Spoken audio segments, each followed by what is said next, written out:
guys, so I'm here to do a monthly wrap up. I'm actually really excited to do this because normally I've only read one book or two books a month, or I read too many kids books to review, or I just don't do videos at the end of the month. And so I'm really excited to bring you a 5-book mashup review of what I read this month. So the first book that I finished this month is Sunnyside Plaza by Scott Simon. This is a kid's book. It did not look like a kid's book at first, but it's super cute. The cover is really cute. On the shorter side, but it is bigger writing. So it was a quick read. On the cover, I thought this was going to be just kind of one of those feel-good type of books and nothing really serious, just a lighthearted contemporary type of read, and it definitely was not that. If you've not heard of Sunnyside Plaza, this is about Sally Mikey, I believe that's how you say her name, is living in a group home with other people like her. It is kind of for the slower people, and kind of her life in there and how she gets judged and dealing with that. There's a little bit of mystery in there as well, because there's some bodies that are found and things like that. So it has like good morals mixed with mystery. It did not hit the mark for me. I gave it, I believe, either a 2 or a 3 out of 5 stars. It just didn't hit the mark for me. I did not go, first of all, I didn't go into the book thinking it was going to be something that serious. Second of all, I didn't want something that serious. At the moment that I was reading this, I really wanted something light and fun and not too much. And this was not that book. I did not give it the 2 or 3 stars because of that, because that's not my fault, or that's not the book's fault. I didn't know that that's what I wanted. Overall, it wasn't that bad of a book. It just was not my style, not something I normally like reading. I was not a huge fan of her writing style. It wasn't very difficult, but it was just not that I'm used to. And so I was not a huge fan of this book this month. The next book that I have for you guys is Stalking Jack the Ripper by Carrie Mansicalo. I think that's how you say your name. I really liked this book. I believe I gave this a 4 out of 5 stars. I wanted to give it a 5 out of 5 stars, but there was just some things in there that I couldn't give it 5 out of 5 stars. It was a very good book. I'm actually very excited to read the rest of the series. I have books 2 and 3, I believe. And so I will be finishing this series hopefully this year. I've always wanted to read this because I don't know if you're new here or not, but I love serial killers. Not in that way. I am very intrigued by serial killers. I like knowing how they could possibly think what they're doing is okay. And so obviously I am very interested in Jack the Ripper. And so seeing this, especially with a woman on the cover, I was very, very, very excited. If you don't know about this book obviously is about Jack the Ripper, and this woman is trying to find who Jack the Ripper is because she loves him. Not in a romantic kind of way, but idolizes him. There we go. I'll say that. And so I really enjoyed this book. I loved that it was a female lead character. She was a very strong character. She was a very likable character. I didn't like any other characters, but I liked her. I liked how it was written. I loved that it had some pictures within the book. Some are a little gory, but that's okay. I liked those too.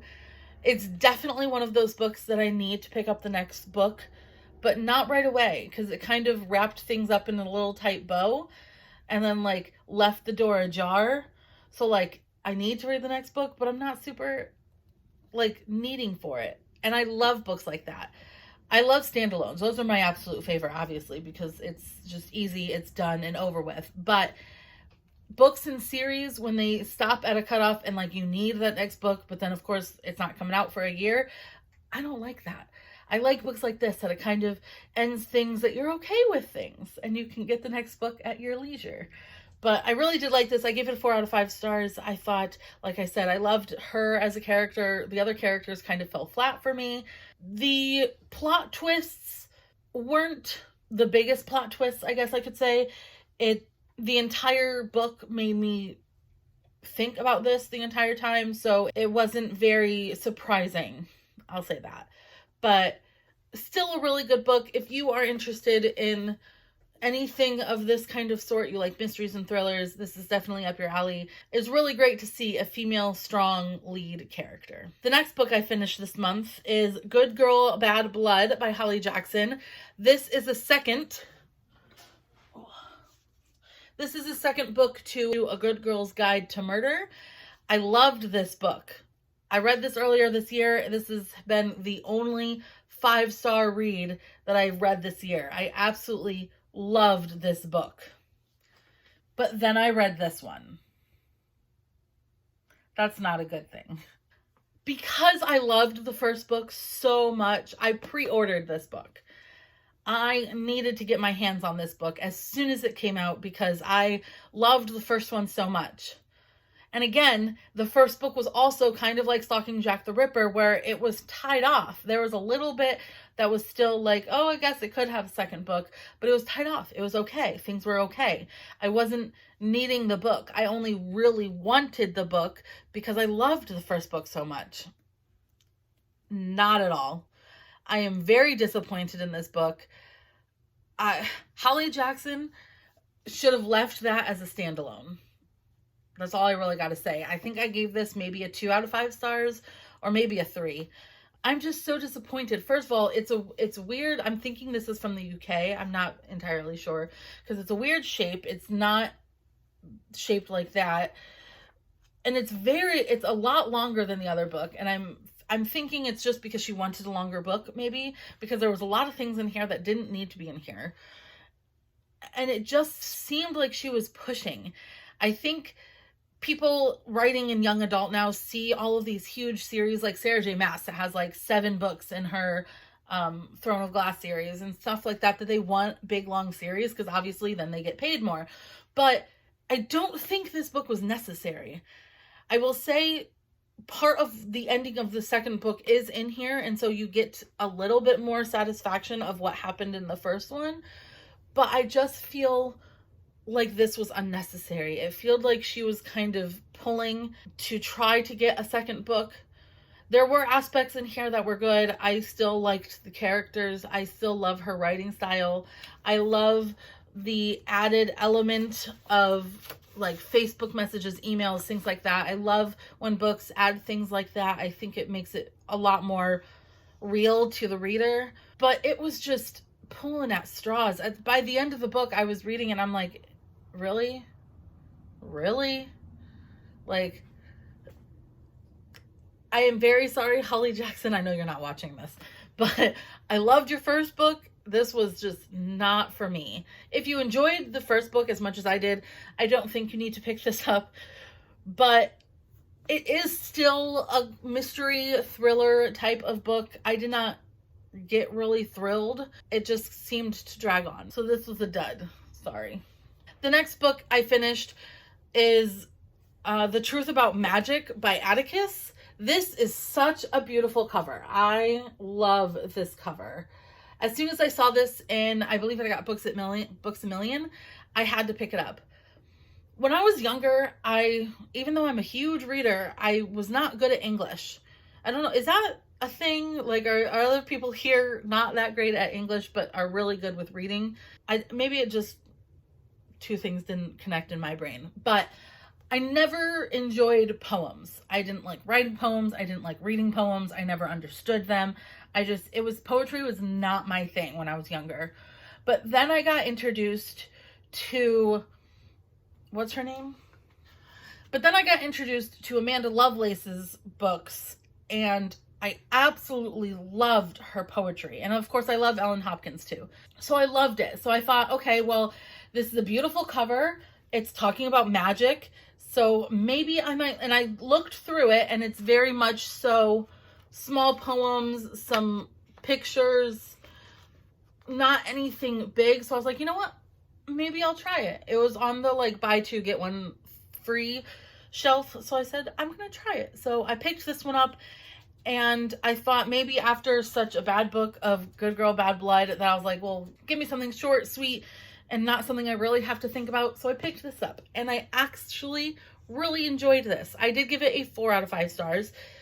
That last star, I couldn't give it just because some of the poems or quotes in here were ones that like I hear all the time, and I would much rather have had this author write their own stuff. Like, I'm not saying she plagiarized, but it's just, I guess it's kind of her own twist on things that are just very much in a day-to-day kind of life. And so I did like some of the poems. I wish some of them were a little bit longer. I wish she expanded on some of them that I really liked. I wish there wasn't as many pictures throughout the book, because it is pretty thick, but it obviously goes by really quickly. But I did really enjoy this. I thought this was really cute.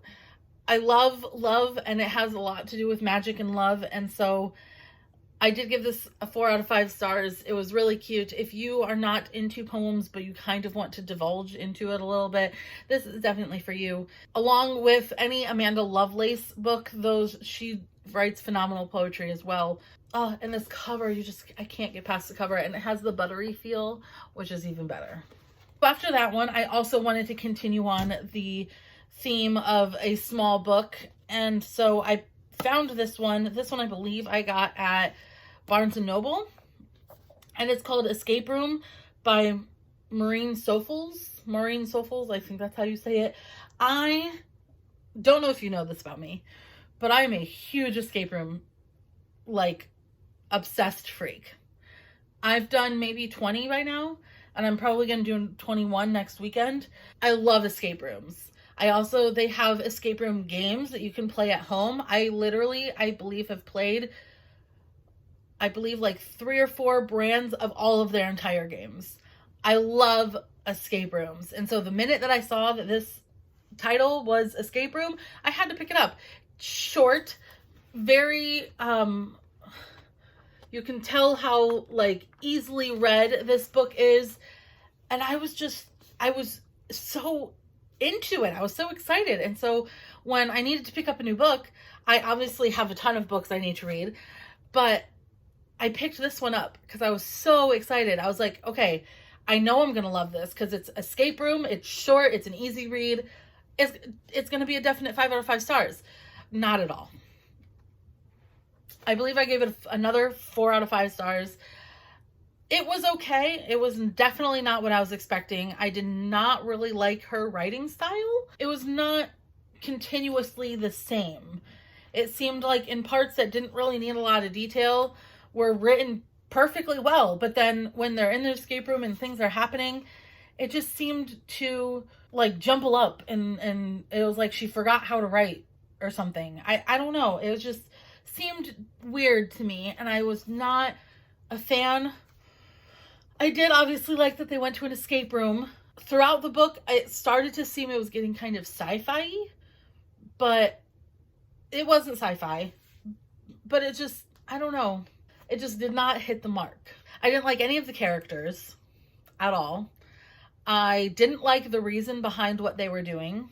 I didn't like that it felt sci-fi because I'm not a sci-fi fan. And so the minute that I thought it was sci-fi, because the way one of the characters speaks sounds kind of like she's talking about aliens. And so the minute that was what crossed my mind, I instantly didn't like the book. But of course, you have to hold out. You have to see what actually is going to happen. And it wasn't. So it wasn't the worst book. But I definitely, I didn't like it. I didn't like it. Which is very sad because I love escape rooms. I do have another book that's called The Escape Room. And so I'm really excited to read that. Maybe it'll be a lot better than this one. But I don't know. If you like escape rooms, maybe you might like this. It has kind of like a mystery aspect to it as well. It just, again, didn't hit the mark. So apparently this month, one book hit the mark for me. Jack the Ripper. Stalking Jack the Ripper. But I don't know. But yes. So those are all the books that I read. If you have any questions, comments, or anything, leave them down below and I'll definitely get back to you.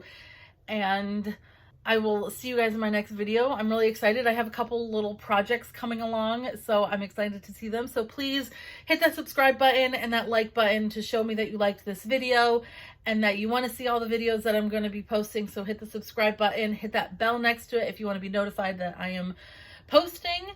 And because I'm posting a lot more recently. I also have some other books coming up. Like I believe I'm going to be reading the most rated and least rated book on my TBR. I have some tags coming. So definitely press that subscribe button, and I will see you guys in my next video. Bye guys.